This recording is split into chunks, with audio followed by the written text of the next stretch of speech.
Lamsogo norokno haini hai kokborok ni tech entertainment YouTube channel o baksa o je bulk mobile tei single mobile mane saimaya bulk o hingka hingkai photo nugo single o hingkai photo nugya hingke aboni difference chong tini saimanlayano hingke aboni bagui tini norok bai ang o bibor ni jora o live ma paika tamoni tini ani time kwrwi hingke norok oro kwbangma norokni mote norok comment khai sabaidi je bo mobile nainai ang norokni bagui naina bagui chaitoknai tei jara je order khlainai rok norok kha bai order khlai di ulo o oborok hai tangdi je o jaga o khorok 2 khorok tam kwbang 4 jona borok mobile borok cancel khlaikha khoroksa hingke iko ang bini bagui ang mia jora tui bono request khaika plus bo cancel khaika hingkai bo nahana rang kulugi hinui samani bagui hingke phiaba taka mo pura direct return thangka bo tui marakli abo grade C iPhone 13 tongmani sorry grade A mo grade A norok nugui mankha phiaba o borok nahalia same condition tai kaisa bo iPhone 12 Pro boro kaisa camera change paise bo nahalia tamni ke bono ang joto QC report phunukjak tongmani obo bo return mobo kifil sinai tamni karo norok nugui mankha not available hingke obo hai keno tei khoroksa takhuk bo obo hai keno bobo cancel khlaikai mo RTO office o thangui tongo je jaga ni hoite phaika a jaga o obo thangui tongo amo haita hingke aboni bagui norok manui jefuru order khlaio norok bwkhabai order khlai di hingke norok bwkhabai order khlaiya hingka khe tamungnai norok confuse nangnai tei kaisa norok jefuru QC report phunugo jemon romdi ang norok no mobile kaisa phunukgana o jaga o nakardi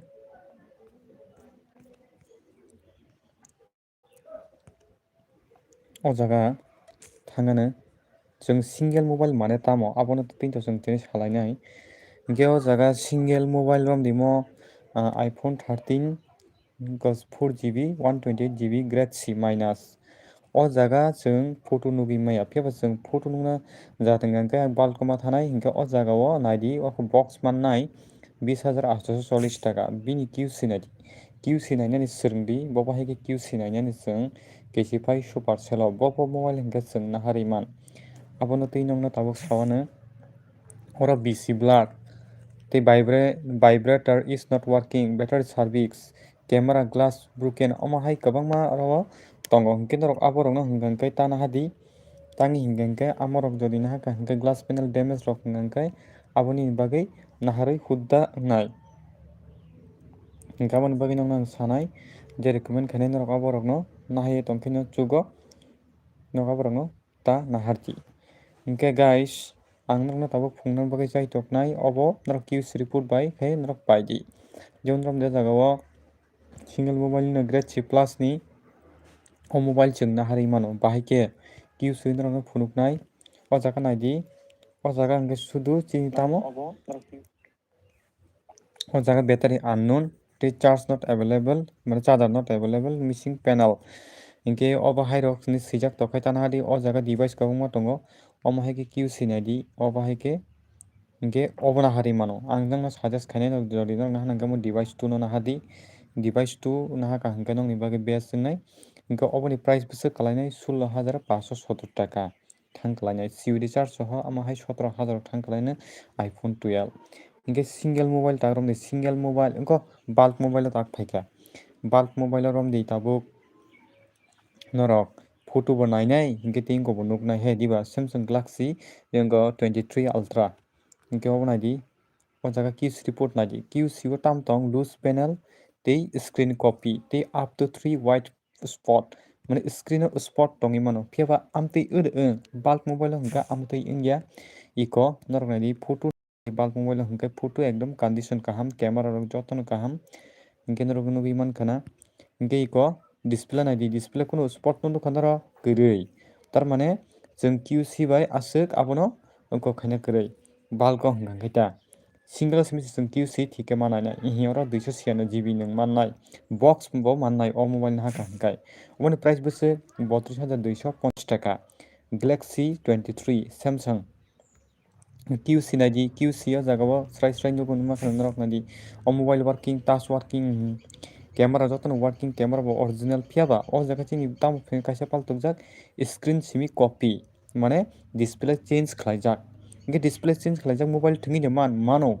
tei kaisa naidi o jaga iPhone 14 phaiko o jaga je tini ni offer ni sipung tongo nangno do o jaga naidi grade C ni o mobile chwng nahari de mano bahai oro BC image destroyed ni sijak tongphano norok miyani je mobile unboxing nukuna jemon romdi Realme X50 Pro amrok kaham no phaio same aboni QC rok bo aboni mobile kaham no sokpai konani bongni mobile ni jeta physical condition bo hai ko nog nugi mankana hingke norok photo kuno o jaga o change rok norok nugi maya o jaga nai camera bo hi kaham no hingke borok camera blur hingke atar mane abo soya hingke aboni bagui usuk damo borok nono cheating khaya bujikha da hingke aboni bagui grade D minus grade C minus rok no tanhadi ang sao hingke grade C grade D amrok no hamano jemon rom grade C te kaisa hingke ang je norok no mano hini nahari mano hini sama norok nahadi obo nahari mano ya bahaita hingke aboni bagui norok jodi phone paina hingke ang bai kringdi norokani WhatsApp o norok text khaidi hingke omo box ganang manai tabuk offer tongo Samsung Galaxy 23 abo je hamjaknai 15 Pro tongphano abo wngya minus ni ang minus ni no suggest khaigla grade C minus rok tei tongo grade B minus ni 14 obo nahari mano phiaba o jaga hingke display change mannai amo hai hingke baksa swingo order khlaimani mane salbusungni pore phai jemon rom jaga order khlaijak tongo koita mobile 1 2 3 ta mobile order khlaijak tongo hingke o jaga o norok phone no iPhone 12 o jaga naidi usakang order khlaimani o jaga o chwng order khlaika bufuru koi tarik o 9 tarik o order khlaika 9 tarik January o hingke tabuk mo bo jaga faisok paika silchar o faisok paika bujikha da Guwahati ni silchar tar mane bini mobile bufuru mannai tini koi tarik wngkha tini wngkha na twi 14 tarik nangnani 13 tarik hingke 13 tarik hingkha naidi o mobile bufuru mannai hingkha chini mobile chwng mannai bufuru o borok ni mobile 15 tarik o manai iPhone 12 grade C plus ni onko o jaga sudu battery simi service mane abo tamo battery health 79 ba 80% bo mannai ama haitai ko obo haike norok track khaimano norok no ang tracking ID bo rinai obo haike norok mobile na kangkhe norok track khai tongmano iko mo Omorpur o thangnai o mobile 15 tarik January 2026 o mo mobile ni delivery date ama haike norok check khaimano ama haita hingke aboni bagui mobile order khlaika hingkha halbusuk nangkhe 7 ba 10 days nangmano nini je address bai do ama hai hingke tabuk romdi o jaga o chwng baksa swingo laptop laptop bo mano hingke laptop bo condition norok nahari man abono bo ang phone nugui rewano tini jara Windows nahana muchungnai rok jemon romni Dell hingke SP hingkha o jaga tongo kwbangma no Acer rok ni tongo hingke tabuk nangno phunuknai jeta Dell ni o jaga grade B minus ni 14,228 taka bujikha da hingke o jaga naidi battery not working fine with graphics card gray hini o jaga nukha phiaba o jaga QC naidi QC o nwng naiui jephru phano o single mobile ni khe nwng mana harnai phiaba ang no suggest khainai o je tak phunuk tongmani obono tanadi nwng charger bo working wngla phiaba o je 30,000 budget no nwng oro second hand no manui tongo hingkha nwng original paimano hingke aboni bagui ang amo no suggest khaigla phiaba 20,000 jat ni nangno phunuknai naidi o jaga working fine obo je swijak abo nwng nahari mano bini photo bo tongo photo bo hai quality ni phainai photo nwng hai mannai iko obo khai nwng nahari mano aramse nwng obo je laptop nahari mano iko second hand bwswk bini dam tongo 21,897 COD charge ni naro phaino 700 taka hingke abo haike nini motamoti thangano 22,000 22,500 rok thang kalaiano hingke obo 13.3 inch 8GB 256GB SSD ama hai hingke o jaga tebo tongo chini device haifano abo condition aswk hamya condition hamya rok no ang no recommend khaya obo nahardi hinui bujikha da hingke tangmo chwng oro Apple ni phaiko ahi MacBook Pro o jaga Apple MacBook Air 2020 o jaga naidi working not fine phiaba bini photo naidi baksa photo naibo na harai mano Casify super selo phiaba obo wngya bujiga da hingke bulk naidi o jaga o kwbangma tini offer rijak bisingo norno phungna bagui chaitokgani o jaga Honor 200 5G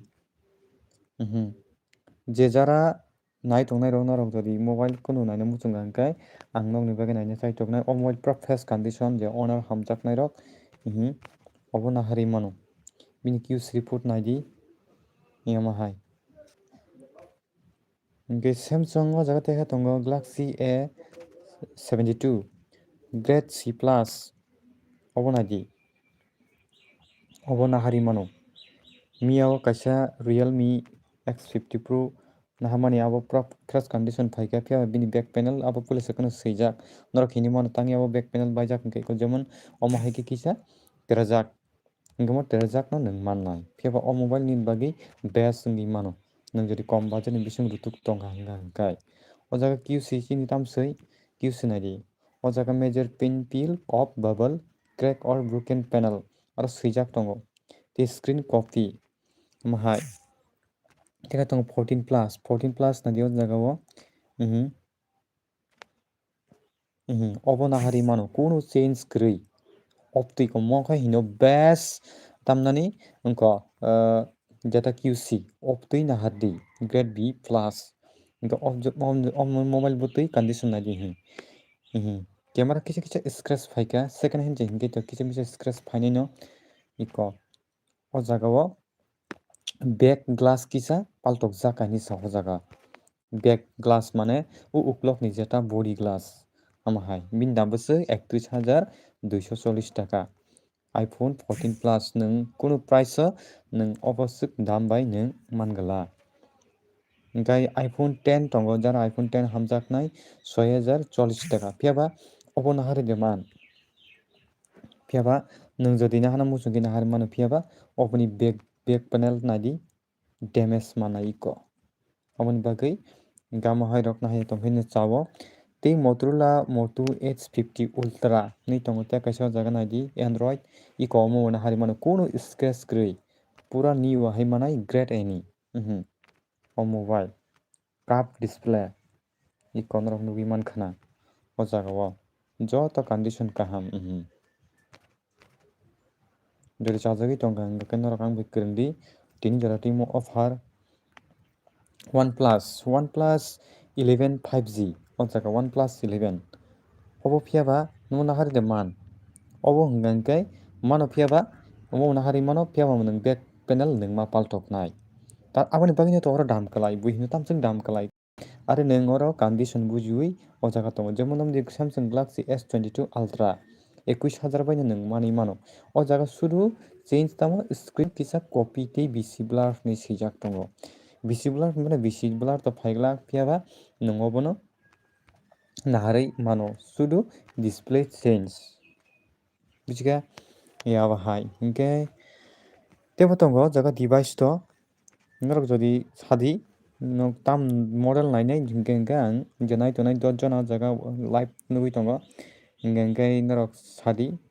bo device norok ni bagui need hingke ang norok ni bagui naina bagui chaitoknai oro naidi OnePlus teiha tongo 9 Pro 5G 7,430 taka bini wngko naidi photo naidi bulk ni hingke norok photo nai mana hanai iko jemon mia device mama hai obo hai nung mannai hingke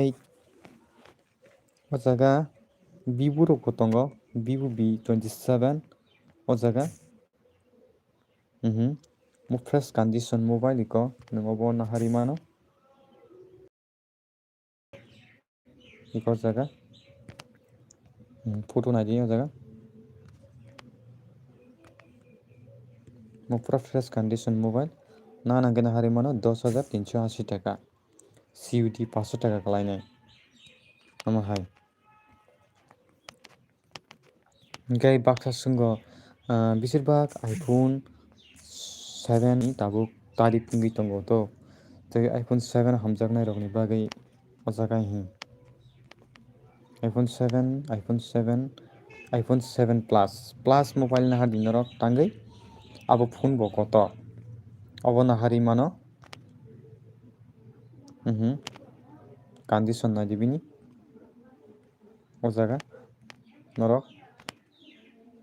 kono change kwrwi obo nwng naharwi mano.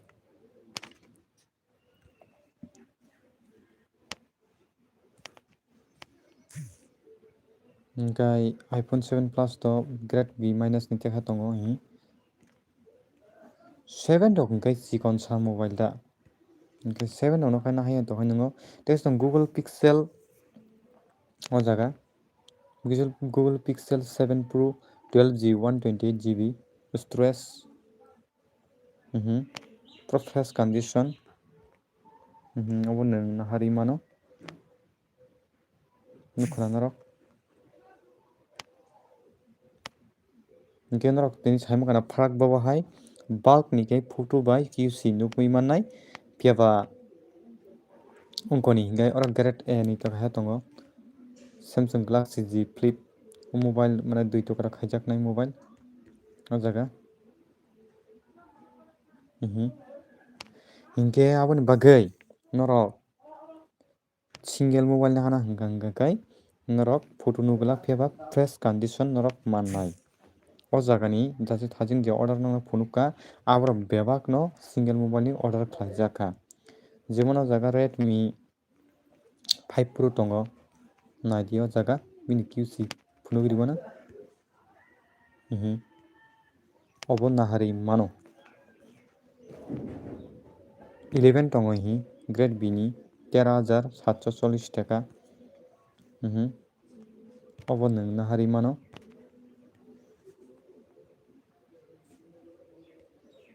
je 11 hamjaknai model phiaba oboni photo nugulak obo single mobile boroni mobile no phunukgana omo single ni o jaga ni bulb ni khe photo nugo phiaba single ni mobile chao o bulk ni salai single mobile best moko superb condition mane 6 month warranty dam bo tikisa wngnai o jaga o hingka hingkai naidi o jaga o 14 superb condition box o manai nwng o jaga nahaka hingkai ko red color ni o jaga hingke o jaga khai QC report nwng nugulak tangi hingka hingkai mo good condition o jaga swijak tongo hi 1 scratch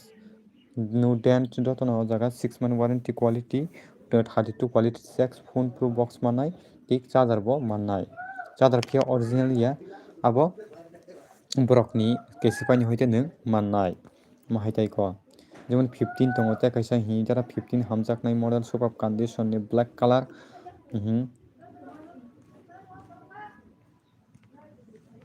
o jaga good condition ni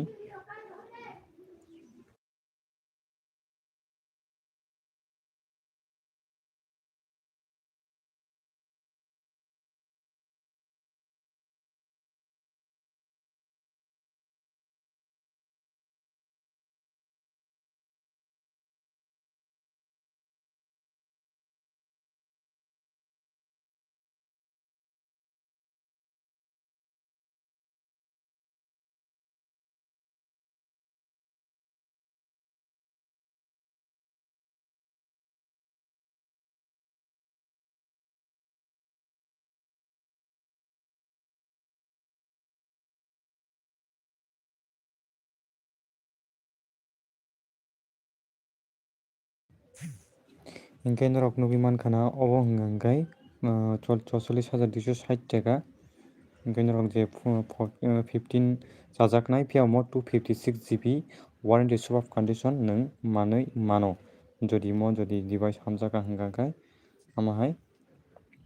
Galaxy S21 tongo 5G nungko 128GB o jaga violent grey color tongo o jaga naidi norok obo hingke Samsung Galaxy mo 6 month warranty norok manui mano o jaga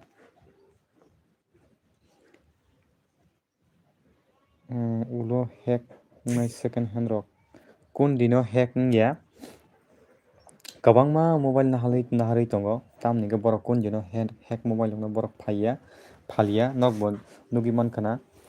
kwbangma boi nahalai tongmani nog jodi tamnani check khainai muchungoi youtube naidi nung jodi kiri khe nung nahaiya tongdi abo nini life ni matter nini personal matter phiaba o jaga nung comment khai abo hai hamya nung o comment ta khaibani tangi hingke photo na wngya nini device nung ah jaga test khainai mano test khai ah jaga Casify ni jeta apps tongo aro test khaijaknai tongo ah jaga joto pass hingka hingke nung ah device no use khai mano tamoni hingke o device hingke certified aboni bagui o jaga naidi certified refurbished phone o jaga certified khlaijak kuno kirinani kwrui nung kiri khe nung nahaiya tongdi abo nini personal matter ang chong sanai hingke naidi o jaga o Samsung Galaxy S22 5G bo tongo o jaga superb condition ni amahai bui kwbangma nahari tongo no ang purbo phunuk dinai o jaga naidi koijon mobile bui order khai tong hi nung jodi bishes khai khe naidi o jaga koito mobile order khlaijak tong naidi 1 2 3 4 5 6 7 8 9 10 11 12 13 14 15 ta mobile order khlaijak tongo bujikhata nung agartala second hand paikhe tamungno wngya nung afuru je salnai dukandar bai kok salai tudi test khai tudi ah jaga o jeta iphone ni hingka to check khaijaknai bai kaisa apps tongo windows eba apple o amo 3u tools hinui tongo 3u tools bai nung ah jaga o check khaidi hingka hingke nung jodi trust hingka hingke nung paidi ang norokno o jaga saya je paipari hinui je borok trusted tongo nahana muchungo kom dam ni bisingo norok o jaga kwbangma piece norok mobile mannai abo nongni isa abo ang nogno ani samung ang nogno advertise phunuk tongo nog jodi chajak khe norok naharwui mano o jaga naidi Samsung Galaxy A55 bo tongo o jaga screen copy hingke mobile ni condition bo hai naidi fresh condition mobile obo norok naharwui mano o jaga 15 plus tongo D- ni mobile naharwui man iPhone 15 plus naharwui mano phiaba o jaga kisa nung compromise ma khainai bolte tamo compromise ma khainai hingke naidi o jaga display change tongnai o jaga puila swkang chinaro swirio kuno nono cheating khaya puila swkang nono sairinai je chinaro o je display paltokjak display paltokjak camera change hingke camera change nono already nono hojak khlai rio aro ni bisingo nung quality kaham nano muchungkhe superb condition A grade nahadi abo chung srai sawui tongo amahai gaboni bagui ang recommend khaio norok puila swkang mobile naidi QC report naidi nung chajak khe ang bai kwrwngdi amahai hingke norok sai mankha na bulk tei single mobile tamo hingke tini muchukno ang sari o teksa live phai tongo hingke.